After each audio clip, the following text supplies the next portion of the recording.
Não haverá mais como renovar o Congresso brasileiro, e nós temos um Congresso, salvo exceções, é caracterizadamente um Congresso de maioria fisiológica, corrupta e ultra-reacionária. E nós estamos, o Lula, o PT estão financiando o congelamento dessa superestrutura representativa. Por quê? Porque o modelo de manejo da contradição profunda, que não é fácil, mas podemos discutir sobre isso, da contradição do presidencialismo brasileiro, dessa parlamentarização irresponsável do presidencialismo brasileiro, é o suborno. É a emenda de relator, é a emenda de comissão, é a emenda PIX. A gente vai dando esses nomes de fantasia bonitinhos para disfarçar o peculato, a pulverização de recursos. Sabe quanto é que o Lula está entregando para essa trama? 53 bilhões de reais esse ano. Eu não acredito mais nessa hipocrisia geral em que se transformou a pseudo-democracia brasileira. A certa altura, eu acompanho as suas declarações, a certa altura me lembro de ter lido algo atribuído a você, de que não mudou nada em matéria de economia. Você achava até chocante o que estava acontecendo, porque em relação a superávit, meta de inflação, câmbio flutuante, então você achava que o panorama não havia mudado nada se comparado Fernando Haddad e Paulo Guedes. É isso mesmo? Você avalia dessa maneira? Eu posso demonstrar, como tenho feito, eu vou insistir nessa newsletter, porque eu estou me manifestando toda semana com números, não é? Então, repare, o modelo econômico brasileiro foi urdido ali numa madrugada de 99, no colapso, né, do Real 1, né, com o Fernando Henrique operando no Banco Central particular. Eu estou contando essa história toda na minha newsletter, vou insistir nisso porque, enfim, é por onde eu estou me manifestando, eu estou procurando evitar entrevistas. Mas repare, então ali nós temos câmbio flutuante, superávit primário e meta de inflação.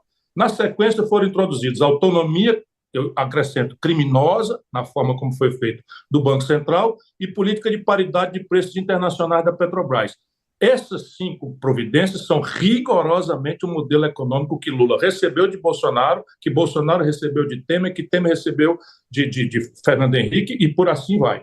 É rigorosamente a mesma coisa. E no modelo de manejo da política, que está se complicando, está se cristalizando uma plutocracia no Brasil, cada deputado está recebendo das mãos do governo Lula 52 milhões de reais por ano, meu caro Josias. Não haverá mais como renovar o Congresso brasileiro, e nós temos um Congresso, salvo exceções, é caracterizadamente um Congresso de maioria fisiológica, corrupta e ultra-reacionária. E nós estamos, o Lula, o PT, estão financiando o congelamento dessa superestrutura representativa. Por quê? Porque o modelo de manejo da contradição profunda, que não é fácil, mas podemos discutir sobre isso, da contradição do presidencialismo brasileiro, dessa parlamentarização irresponsável do presidencialismo brasileiro, é o suborno, é a emenda de relator, é a emenda de comissão, é a emenda PIX. A gente vai dando esses nomes de fantasia bonitinhos para disfarçar o peculato, a pulverização de recursos. Sabe quanto é que o Lula está entregando para essa trama? 53 bilhões de reais esse ano. Pois é, Ciro. O Bolsonaro tinha entregue 30 bilhões e nós esculhambamos.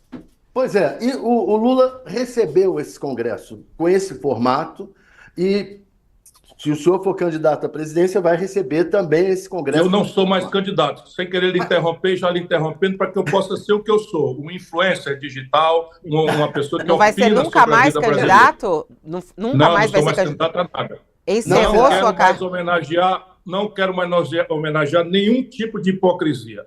Encerrou sua carreira política nesse sentido? Eu acho importante essa declaração. De disputa eleitoral, sim. De disputa eleitoral, já. Aliás, está bem explicado isso também na newsletter. Nem legislativo, nem executivo? Nada. Eu não acredito mais nessa hipocrisia geral em que se transformou a pseudo-democracia brasileira. Mas como o senhor lidaria com um Congresso com o Centrão e com o presidente do Congresso sendo o Arthur Lira? Como o senhor lidaria? O que o senhor faria com eles? Bom, primeiro o seguinte, vamos nos fazer uma pergunta. Conciliar ou confrontar? Há nuances nas duas questões. Eu proponho que nós façamos uma primeira atitude conciliatória e, daí adiante, um conjunto de práticas de conflito administrado dentro da linguagem da democracia. O que é a conciliação primeira? Entre a eleição e a posse, propor, com começo, meio e fim, qual é a estratégia que eu vou depender do Congresso Nacional para reformar o país.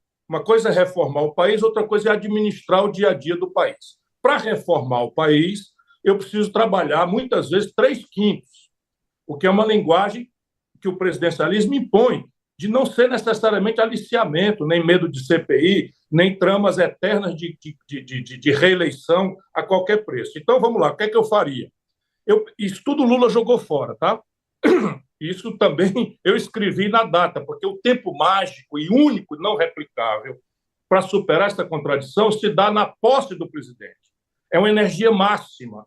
Foi ali que o Collor, por exemplo, fez o plano Collor, sequestrando a poupança popular, com aplauso de um Congresso que acabou dando impeachment para ele, com o recuo do judiciário sancionando ilegalidades brutais e com aplauso das vítimas, porque havia ali a imanência de que o cara se elegeu e que agora precisava tomar uma providência, que ele estava providência, mais ou menos o que o Milei está gozando agora, fazendo besteira diariamente, mas tudo indica para o eleitorado menos informado que ele está tentando. Daqui a pouco vai se desmoralizar. Isso o Lula jogou fora. Mas o que ele podia ter feito?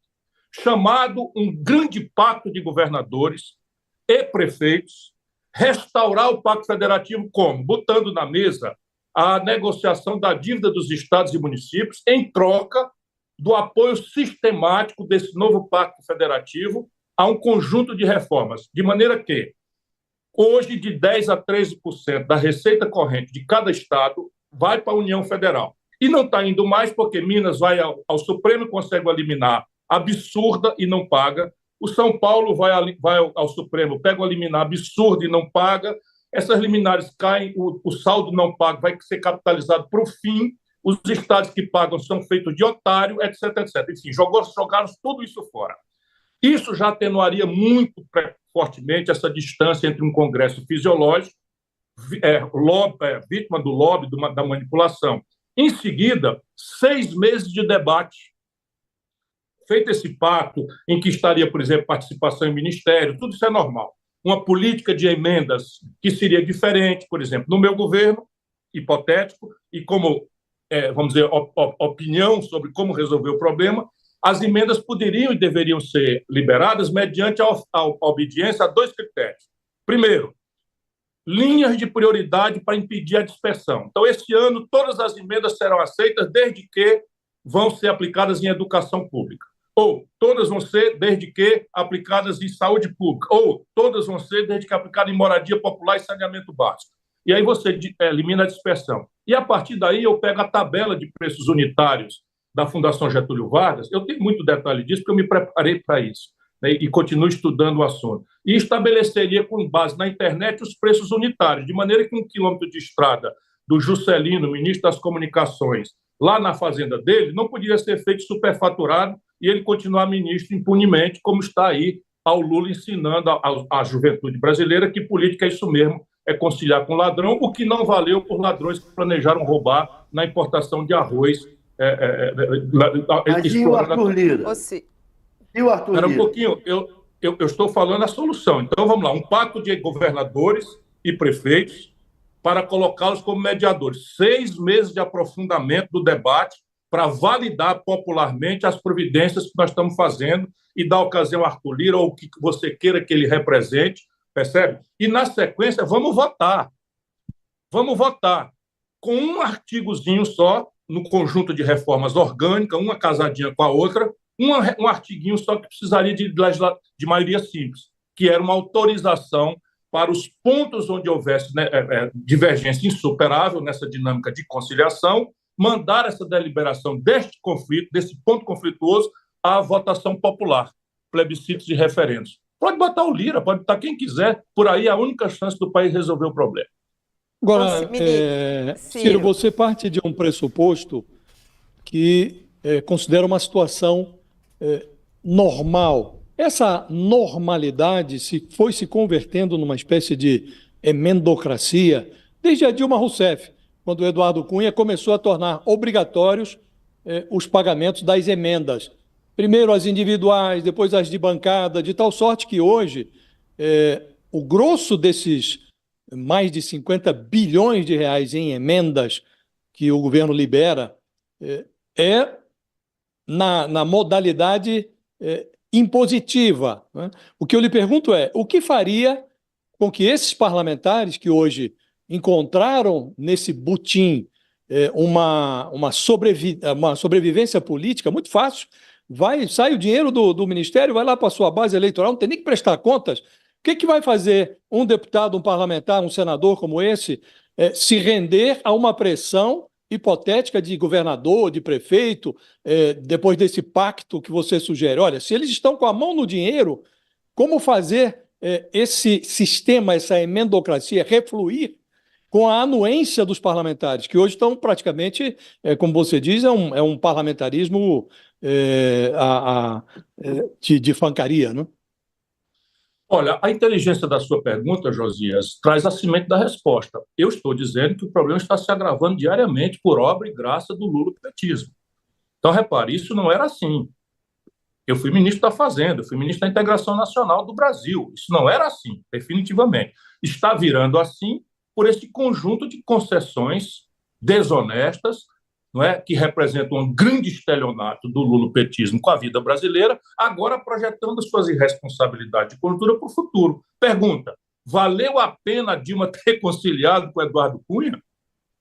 Ela foi caçada por uma iniciativa do Eduardo Cunha, percebe? E agora a mesma coisa. Então não está ficando fácil, está ficando cada vez mais difícil, mas a única forma de resolver, conhecendo o Brasil como eu conheço, é tentar colocar uma contraforça, e essa contraforça tem que ser aquilo que os políticos mais respeitam do que o lobby e o dinheiro no bolso, que é a ingerência de governadores e prefeitos nas suas eleições.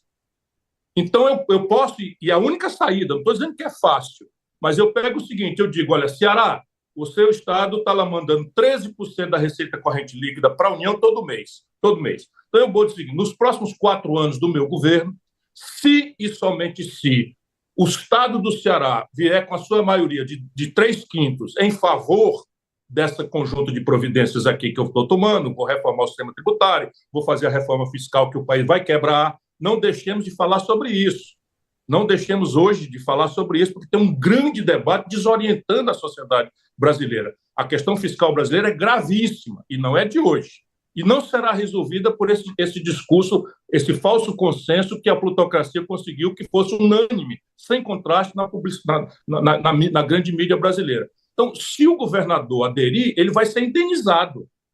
E ele, ao ser indenizado com 13% ao mês da sua receita corrente líquida, ele vai ter uma alternativa de financiar o esforço legítimo dos seus deputados, tendo muito mais lógica e dando muito mais consistência a um fenômeno que veio para ficar. Não podia, jamais teria vindo para ficar no limite que ficou. Mas isso é um dos crimes transcendentais que o Lula praticou no Brasil.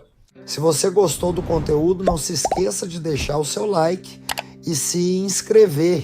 E se você quer continuar se informando, dá uma olhada no nosso último vídeo que está aparecendo aqui na tela.